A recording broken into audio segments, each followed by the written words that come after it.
Baik, puji Tuhan, kita akan lihat firman Tuhan di dalam kitab Yosua pasal 1 ayat 6 sampai ayat 9 dengan satu topik khotbah, sikap hati menyambut tahun baru. Sekali lagi, sikap hati menyambut tahun baru. Yosua 1 ayatnya yang ke-6 sampai ayatnya yang ke-9. Puji Tuhan. Yosua pasal 1 ayat 6 sampai ayat 9. Saudara duduk saja, kita akan baca berbalas-balasan ayat ini. Mulai dari saya dari ayat 6 seterusnya dan sampai kita berakhir di ayat 9. Kuatkan dan teguhkanlah hatimu, sebab engkaulah yang akan memimpin bangsa ini memiliki negeri yang kujanjikan dengan bersumpah kepada nenek moyang mereka untuk berikan kepada mereka. Hanya kuatkan dan teguhkanlah hatimu dengan sungguh-sungguh, bertindaklah hati-hati sesuai dengan seluruh hukum yang telah diperintahkan kepadamu oleh hamba-Ku Musa. Janganlah menyimpang ke kanan atau ke kiri, supaya engkau beruntung kemanapun engkau pergi. Janganlah engkau lupa memperkatakan kitab Taurat ini, tetapi renungkanlah itu siang dan malam, supaya engkau bertindak hati-hati sesuai dengan segala yang tertulis di dalam. Sebab dengan demikian perjalananmu akan berhasil dan engkau akan beruntung. Bukankah telah diperintahkan kepadamu, kuatkan dan teguhkanlah hatimu, janganlah kecut dan tawar hati, sebab Tuhan Allahmu menyertai engkau kemanapun engkau pergi. Puji Tuhan. Tuhan Yesus memberkati. Demikianlah pembacaan firman Allah sampai di sana. Jadi sikap hati memasuki tahun yang baru, saudara. Tinggal menghitung jam, bukan menghitung hari lagi, tinggal menghitung jam. Kita tinggal menghitung beberapa jam ke depannya ini. Jam 12 lonceng berbunyi. Teng, teng. Tahun 2025, goodbye, selamat tinggal. Dan kita masuk pada tahun yang baru. Tetapi sebelum masuk tahun yang baru, ada pesan Tuhan, ada modal. Kita harus punya modal ini.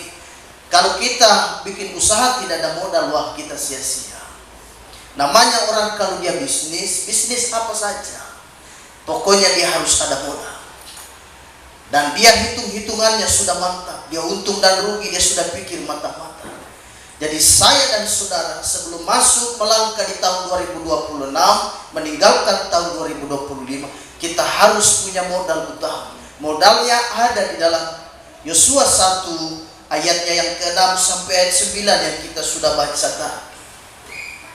Saudara, ayat ini mengisahkan tentang Musa mati, pemimpin besar bangsa Israel mati. Tetapi kemudian tongkat estafet kepemimpinan diserahkan kepada bujangnya, pembantunya. Siapakah dia? Yosua.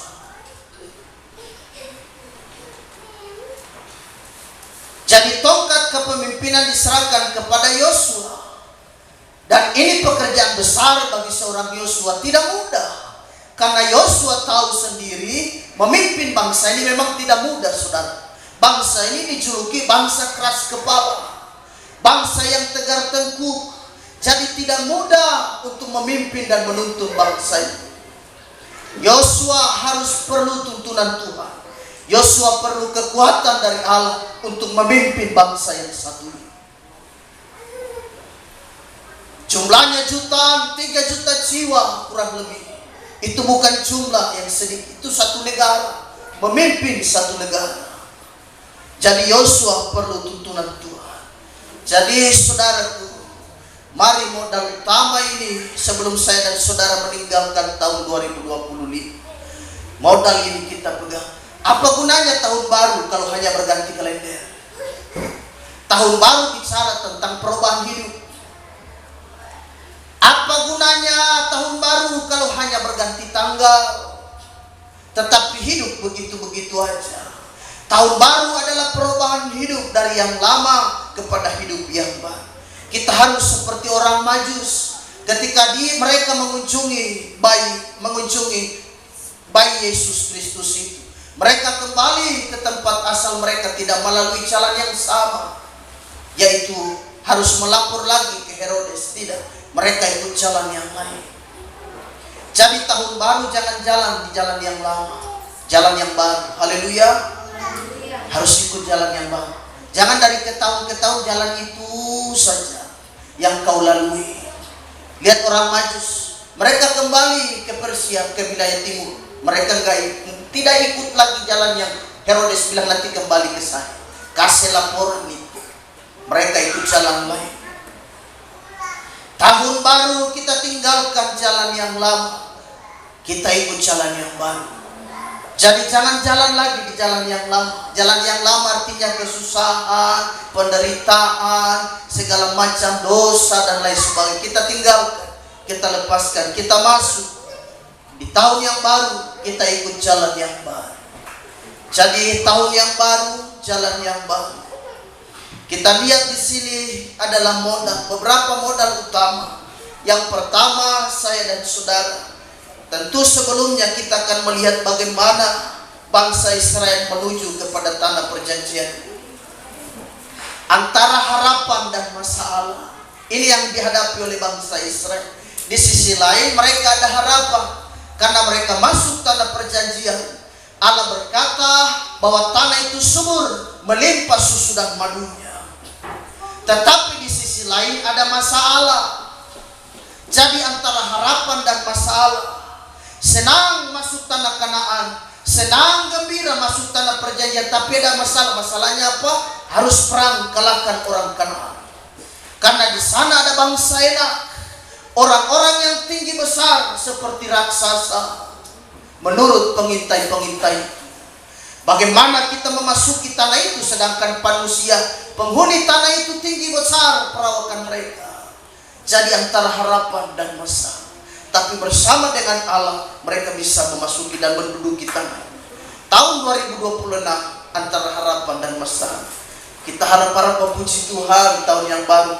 Tapi apakah memberikan jaminan kita tidak ada masalah? Tapi memberikan jaminan saya dan saudara jalan mulus-mulus saja? Pasti ada onak dan duri di tengah-tengah perjalanan kita. Tidak memberikan jaminan kita masuk di tahun 2026 jalan mulus. Jalan dia berhamparkan karpet merah, dan kemudian kita jalan di samping kiri kanan dihiasi bunga-bunga yang indah. Ada bunga melati, bunga mawar dan lain sebagainya, kita jalan. Tetapi jangan salah, ada juga duri-duri, ada batu. Dan saya dan saudara akan lihat di tahun 2026. Tapi bersama dengan Tuhan, betul ada masalah, betul ada persoalan, tapi bersama Tuhan kita bisa melewati. Sebagaimana tahun 2025 kita bisa melewati, maka Allah yang sama akan menuntun dan akan pelihara saya dan saudara, sehingga kita sanggup untuk melalui tahun 2026 juga tentunya. Yang pertama, modal yang pertama, Yosua 1 ayat 6. Di situ dikatakan, kuatkan dan teguhkanlah hatimu, sebab engkaulah yang akan memimpin bangsa ini, memiliki negeri yang kujanjikan dengan bersumpah kepada nenek moyang mereka, untuk diberikan kepada mereka. Modal yang pertama masuk tahun baru adalah kuatkan dan teguhkan hatimu. Adakah kekhawatiran? Adakah saya dan saudara ragu hari-hari ini? Kita berkata, wah Tuhan, tahun ini kira-kira saya bagaimana lagi? Masalah yang saya hadapi di tahun 2025, apakah saya masih hadapi lagi di tahun 2020? Kuatkan dan teguhkan hati. Itu kata Tuhan kepada Yosua. Wah, dia takut sekali. Kenapa? Karena dia pimpin bangsa ini. Bangsa ini bangsa keras kepala, tidak gampang diatur, suka mengeluh, suka bersungut, apa-apa tidak pas di hati mereka. Ini bangsa ini. Yosua takut secara manusia. Musa sang pemimpin besar sudah mati, kini saya yang masih muda harus ganti kepemimpinan ini. Wah, dia khawatir sekali. Bagaimana caranya saya memimpin bangsa ini?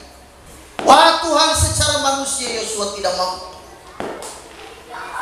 Saya dan saudara kuatkan hatimu dan teguhkan hatimu. Tahun 2026 sebentar lagi kita akan memasukinya. Adakah kebimbangan, adakah kekhawatiran? Tentu ada, siapa bilang tidak ada.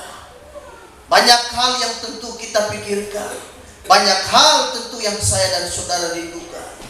Tetapi bersama Allah kita pasti akan dikuatkan. Jadi ini suatu sikap hati yang kuat, kokoh dan tidak mudah goyah oleh apapun. Sebuah sikap hati yang berani, saudara, menghadapi tantangan dan tidak mudah menyerah. Mengapa perlu hati itu dikuatkan? Yang pertama, karena hati itu adalah sumber kehidupan. Amsal 4 ayatnya yang ke-23. Mengapa Allah berkata kepada Yosua, kuatkan hatimu? Dia berkata, kuatkan dan teguhkan hatimu.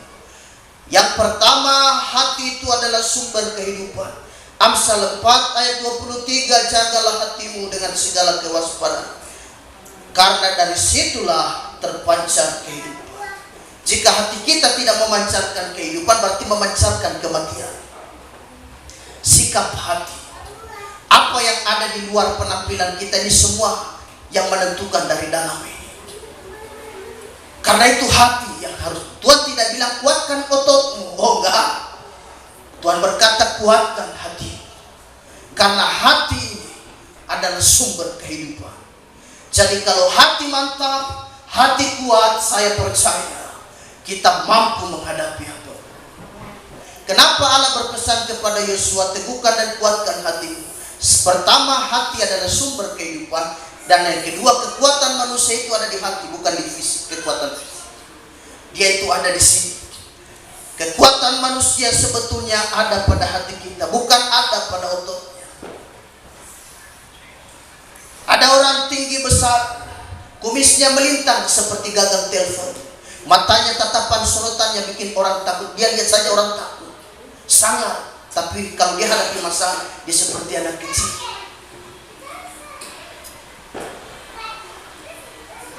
Wajah security, tapi hati Hello Kitty. Ada masalah dia down. Ada orang begitu. Jadi yang menentukan adalah hati kita. Hatimu harus tabah, saudara. Kita lihat Amsal 24 ayatnya yang ke-10. Amsal 24 ayatnya yang ke-10. Jika engkau tawar hati pada masa kesesakan, jika engkau tawar hati pada masa kesesakan, maka kecillah kekuatan. Di masa-masa yang sukar, kalau kita kecil hati, tawar hati, kita tidak akan dapat apa-apa. Jadi kalau ada masalah hati tetap mantap ya, haleluya. Saya percaya saudara tentu punya pergumulan. Kita semua punya pergumulan yang berbeda-beda, tapi kita punya Tuhan yang sama, sang penjawab pergumulan itu. Jadi di masa kesesakan jangan tawar hati. Kalau tawar hati kecil kekuatan kita. Jadi ada persoalan tetap hati sukacita. Ada pergumulan, kita berkata kepada Tuhan, Tuhan saya sedikit lagi masuk tahun yang baru. Terima kasih untuk semua kisah-kisah, untuk semua apa yang pernah kita lalui di tahun 2020. Luar biasa. Kalau kita mengingat ke belakang, luar biasa. Kita tidak bisa angkat wajah, kita hanya tertunduk. Kita tertunduk karena mungkin kita mengingat bagaimana pergumulan-pergumulan itu. Kalau kita mengingat ke belakang bagaimana pertolongan Tuhan itu, luar biasa. Tahun 2025 sungguh berat juga bagi kita. Kita menjalaninya dengan tersiok-siok, tapi kita bersyukur, haleluya. Ini hari-hari terakhir di tahun 2025. Sebentar lagi kita akan merayakannya. Oh, sungguh sukacita. Haleluya, luar biasa. Sebentar selesai ibadah, keluarga satu dengan yang lain. Mari kita saling berrangkulan, saling rangkul merangkul. Haleluya. Bila perlu kita berdoa, ada doa kecil di dalam keluarga kita bersyukur. Kita sudah ada di tahun yang baru. Wah, selesai berdoa kita saling lempar senyum satu dengan yang lain. Pertanda tahun yang baru. Suami dan istri lempar senyum meskipun dompet kosong. Yang penting senyum ya, haleluya. Biar tidak ada apa-apa, haleluya. Meskipun toples di rumah kosong dan pada akhirnya kita tidak menerima tamu, haleluya. Mereka berkata, kakak, bisakah aku bertamu di rumahmu? Oh, tidak bisa. Kita memakai istilah-istilah yang lain. Mohon maaf, saya kurang sehat. Padahal orang sudah tahu kok bahwa di rumahmu memang tidak ada kue. Tidak mengapa, yang penting sukacita. Kau berkata, mohon maaf, aku tidak bisa terima tamu karena ada dua kue. Ada dua jenis kue di rumahku. Yang pertama kue hangus dan yang kedua kue yang sudah dilakban. Artinya tidak boleh diganggu gugat. Satu kue hangus karena baru belajar bikin kue hanya hangus. Jadi kita malu juga kan kalau terima tamu. Mereka malu, kita malu kalau terima tamu kemudian kue hangus begitu. Haleluya. Tapi kita bersyukur. Saya bersyukur ibu-ibu GP Damai hampir semua jago bikin kue. Haleluya. Termasuk ibu gembala. Tadi ibu gembala bikin kue lontar 4. Eliezer keluar dari kamar, dia tidak yakin. Untuk memastikan ketidakyakinan dia bertanya, "Ma, ini mama yang bikin kan? Bukankah mama beli di toko?" Wah, siapa yang bilang ini mama yang bikin? Haleluya. Jadi ibu gembala sekarang sudah jago bikin kue lontar. Haleluya. Jadi kita bersyukur. Pokoknya dalam keadaan apapun sukacita menghiasi wajah. Meskipun kita tidak punya apa, yang penting sukacita. Jadi yang pertama, kuatkan dan teguhkan hatimu. Kalau hati tawar, kita lihat 12 pengintai dikirim, 10 tawar hati. Musa berkata, kalian intai tanah Kanaan. Sebelum kita memasuki dan menduduki tanah itu, aku kirim 12 pengintai. 10 orang kembali dengan hati yang kecut. Mereka berkata, kita tidak bisa buat apa-apa. Karena bangsa yang menduduki tanah itu tinggi besar. Bangsa-bangsa enak. Mereka melihat kita seumpama kita ini adalah belalang yang kecil. Jadi tidak mungkin kita bisa memasuki dan menduduki tanah ini. Hati mereka tawar. Tetapi Yosua dan Kaleb datang pikul tandanan anggur. Mereka berkata, betul di sana bangsa enak, tetapi lihat tanahnya subur. Lihat hasil panennya ini, hasil anggurnya ini. Luar biasa. Suburnya minta ampun. Bersama dengan Allah kita pasti akan memasuki tanah itu. Betul tahun 2026 ada tantangan. Ada orang-orang enak yang menanti kita. Masalah tinggi besar seperti raksasa, seperti Goliat. Kita lihat juga misalnya bangsa Israel menghadapi Goliat. Belum berperang sudah tawar hati. Wah, kita bisa mati konyol ini. Belum berperang karena setiap hari Goliat menghina dan mengancam mereka. Tidak ada yang bisa sanggup kalahkan orang Filistin yang satu ini. Tinggi besar. Belum berperang bangsa Israel sudah tawar hati. Tetapi kita belajar seperti siapa? Yusuf dan Ayub. Meskipun di tengah masalah, di tengah tantangan, mereka tetap hidup setia. Mereka tetap pegang firman Allah. Yang kedua adalah percaya kepada janji Tuhan. Ayatnya yang ke-6 tadi, masih di ayat 6. Ulangan pasal 1, Yosua pasal 1. Ayatnya yang ke-6, kuatkan dan teguhkanlah hatimu. Sebab engkaulah yang akan memimpin bangsa ini memiliki negeri yang kujanjikan dengan bersumpah kepada nenek moyang mereka untuk berikan kepada mereka. Garis bawahi kata yang kujanjikan. Percaya kepada janji Allah. Yosua jangan takut, percaya. Tanah itu sudah kujanjikan bagi nenek moyang. Kau harus masuk. Kau harus duduki dan rebut tanah itu. Kau bersama dengan bangsa Israel. Tanah yang sudah aku janjikan. Percaya pada janji Tuhan. Yosua percaya kepada janji Tuhan. Masuk tahun 2026, kita percaya janji manusia, kita kecewa. Manusia terlalu banyak omong kosong. Manusia terlalu banyak tipu-tipu. Tetapi Allah, janji Allah ya dan amin. Percaya janji manusia, kita bisa sakit hati. Berapa banyak kita dikecewakan karena percaya janji manusia. Janji omong kosong. Coba kita percaya kepada janji Tuhan. Masuk tahun 2020, jangan percayakan apa kata orang. Kita percaya apa kata Tuhan. Dia berjanji Allah akan menyertai saya dan saudara. Dia Allah Immanuel. Dia Allah yang akan menyertai saya dan saudara. Percaya pada janji Tuhan. Janji manusia bisa meleset. Janji manusia bisa gagal. Janji suami, janji istri, haleluya. Janji saudara bisa meleset. Tapi kalau janji Tuhan, dia kekal, tidak akan pernah salah. Allah tidak kenal istilah ada dusta di antara kita, gak ada. Allah tidak kenal istilah tidak ada dusta di antara kita. Allah tidak kenal dengan istilah itu. Allah hanya kenal janjinya ya dan amin. Dia bukan manusia. Jadi kemudian kita lihat di situ. Bilangan pasal 23 ayat 19. Coba kita lihat Bilangan pasal 23 ayatnya yang ke-19. Kita harus percaya kepada janji Tuhan.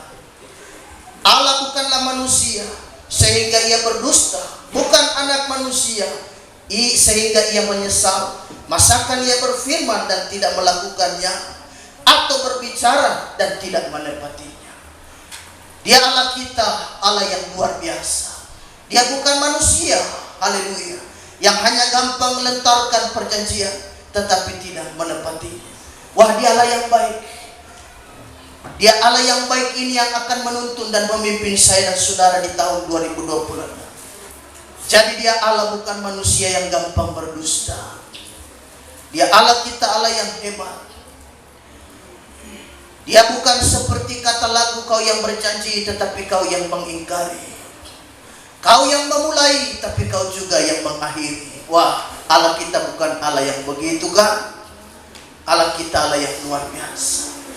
Yang ketiga, kita lihat modal yang ketiga masuk tahun yang baru. Percaya janji Tuhan, dan yang ketiga hidup dalam ketaatan. Yosua 1 ayatnya yang ke-7. Yosua 1 ayatnya yang ke-7, firman Allah berkata, hanya kuatkan dan teguhkanlah hatimu. Dengan sungguh-sungguh bertindaklah hati-hati sesuai dengan seluruh hukum yang telah diperintahkan kepadamu oleh hamba-Ku Musa. Janganlah menyimpang ke kanan atau ke kiri, supaya engkau beruntung kemanapun engkau pergi. Haleluya. Kita harus belajar taat. Allah bilang jangan ke kanan nak, ke kiri, kita harus ke kiri. Allah bilang jangan ke kiri nak, ke kanan, kita harus ke kanan. Allah bilang maju nak, maju. Allah bilang mundur nak, mundur, kita harus taat. Jangan ke kanan nak, sebab ke kanan itu jurang maut yang siap merenggut hidup. Kita harus taat pada firman. Kita harus belajar dengar-dengar. Yosua taat kepada Tuhan. Sebenarnya dia memundur, wah tidak sanggup saya. Pikul beban besar, Musa mati, sekarang dia yang memimpin. Wah, sudah tahu bangsa Israel, wah keras kepala ditampung. Tidak sanggup bagi seorang Yosua. Tapi Yosua dituntun dan dipelihara Tuhan untuk memimpin bangsa yang besar. Saya dan saudara taat kepada janji Allah. Yang keempat, saudara, modal yang keempat selain kita percaya, kita hidup dalam ketaatan. Yang keempat, kita harus memperkatakan firman. Yosua 1 ayatnya yang ke-8. Yosua 1 ayatnya yang ke-8, firman Allah berkata, janganlah engkau lupa memperkatakan kitab Taurat ini, tetapi renungkanlah itu siang dan malam, supaya engkau bertindak hati-hati sesuai dengan segala yang tertulis di dalam. Sebab dengan demikian perjalananmu akan berhasil dan engkau akan beruntung. Mengucapkan firman Allah, memperkatakan firman Allah. Ada orang yang bilang ada masalah tahun 2020. Enggak. Allah firman Allah berkata, Dia akan menyertai aku setia sampai akhir zaman. Dia Allah Immanuel. Aku tidak dengar apa omonganmu, nanti takutnya imanku juga jatuh. Kalau kita dengar begini, dengar informasi begini, dengar gosip ini, wah, kita punya iman bisa luntur. Belum melangkah ke 2026 kita sudah takut duluan. Tapi kita harus melangkah dengan iman. Oleh firman aku percaya, bagi Allah tidak ada yang mustahil. Aku melangkah dengan iman. Tinggal menghitung jam. Tinggal menghitung jam. Kita sudah masuk tahun yang baru. Adakah kau duduk sambil merenung kebaikan Tuhan? Tahun 2025 kita berat juga menghadapinya. Semua karena kasih sayang Tuhan luar biasa. Banyak pergumulan, banyak hal yang salah-salah. Kita harus perbaiki. Yang kita lihat masih bengkang dan bengkok, kita minta Tuhan meluruskannya. Haleluya. Mengapa saya dan saudara memperkatakan firman? Karena Amsal 18 ayat 21 berkata, hidup dan mati dikuasai lidah. Siapa suka menggemakannya akan memakan buah. Ucapkan kalimat yang baik. Masuk tahun yang baru seperti kata Bapak Gembala tadi, kataku tadi. Apa gunanya tahun baru kalau hanya berganti kalender? Tahun baru adalah saya dan saudara memulai hidup yang baru. Dari yang jalan yang lama, kita jalan kepada jalan yang baru. Jadi, saya dan saudara kita lihat ini. Tidak ada artinya tahun baru bagiku dan bagimu kalau itu hanya berganti kalender. Tetapi sikap hidup gitu-gitu aja. Tidak ada gunanya. Tidak ada untungnya. Bilang tahun 2026 saya akan diberkati Tuhan. Bilang tahun 2026 saya akan disembuhkan Tuhan. Bilang tahun 2026, haleluya, anakku yang sakit akan disembuhkan oleh Tuhan. Bilang tahun 2026, Tuhan akan menolongku, Tuhan akan memberkatiku, sehingga aku bisa melihat tanda heran satu kepada tanda heran yang lain. Aku melihat mujizat satu kepada mujizat yang lain. Aku melihat pertolongan satu kepada pertolongan yang lain. Haleluya, sehingga saya dan saudara akan melihat pemeliharaan Tuhan. Kita sama-sama berdoa tahun 2026, aku akan diberkati Tuhan. Aku akan dipelihara Tuhan. Hidup dan mati dikuasai lidah. Jaga perkataan. Ada perkataan-perkataan baru. Mari perkataan-perkataan yang tidak memuliakan lalu kita buang. Kita tinggalkan di tahun 2025. Jangan kau bawa ya, sebentar tinggal berapa jam. Kau tinggalkan. Segala sikap hidup yang tidak memuliakan Allah kau tinggalkan, kau masuk dengan gaya hidup yang baru. Dengan gaya hidup setia ke gereja. Jangan dari tahun ke tahun tidak mau cari Tuhan, gitu-gitu aja. Harus ada perubahan hidup. Makin setia. Masuk 2026 makin setia dengan Tuhan. Jangan makin terhilang, gak boleh. Makin setia dengan Tuhan. Tuhan melakukan sesuai dengan perkataan kita. Kenapa harus perkataan iman? Karena Allah kadang bertindak sesuai dengan ucapan kita. Kita lihat misalnya di Bilangan 14 ayat 28. Kadang Allah itu bertindak, berbuat sesuatu sesuai dengan perkataan. Kalau kau bilang sembuh, sembuh. Kalau kau bilang diberkati, kau diberkati. Kalau kau bilang kau lihat pertolongan, kau lihat pertolongan. Kita lihat misalnya Bilangan pasal 14 ayat yang ke-28.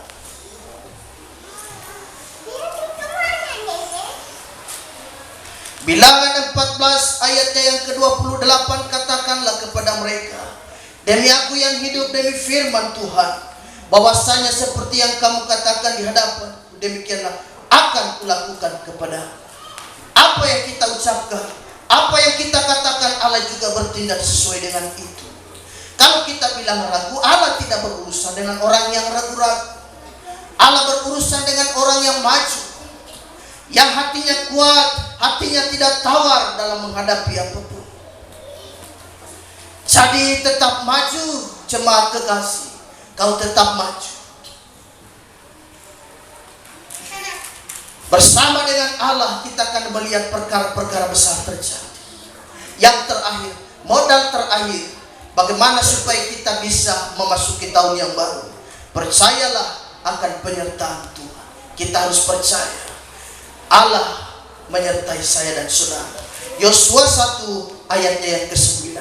Ini yang terakhir. Modal terakhir masuk tahun yang baru. Percaya akan pemeliharaan dan percaya akan penyertaan Tuhan. Yosua 1 ayat 9, bukankah telah perintahkan kepadamu, kuatkan dan teguhkanlah hatimu, janganlah kecut dan tawar hati, sebab Tuhan Allahmu menyertai engkau kemanapun engkau pergi. Kita mau pergi kemana nih? Kita mau pergi ke tahun 2026. Jadi tetap percaya pada janji Allah. Dia akan menyertai saya dan saudara. Dia Allah Immanuel. Penyertaannya luar biasa. Penyertaannya sempurna bagimu dan bagiku. Penyertaannya adalah penyertaan yang sangat-sangat luar biasa. Bukan sekedar kemana kita akan berjalan, tetapi bersama dengan siapa kita melangkah. Bukan kemana tujuan kita, tetapi yang terpenting siapa yang bersama-sama dengan kita. Itu yang terpenting. Allah utus malaikat untuk apa? Menyertai bangsa Israel. Dia berkata, Musa, aku utus malaikat untuk menuntun kalian. Musa bilang apa? Aku gak mau. Saya tidak mau jalan kalau Allah tidak ikut serta. Betapa pentingnya penyertaan Tuhan. 2026 penyertaan Tuhan. Pokoknya kita setiap hari kulihat mujizat. Setiap minggu kulihat mujizat. Setiap bulan kulihat mujizat. Dan setiap tahun, haleluya, kulihat mujizat. Jadi mujizatnya tetap nyata, mujizatnya tetap luar biasa bagi saya dan Tuhan Yesus memberkati. Kita masuk dalam perjamuan kudus. Ada tubuh dan darah Kristus. Kita akan masuk dalam perjamuan kudus. Haleluya.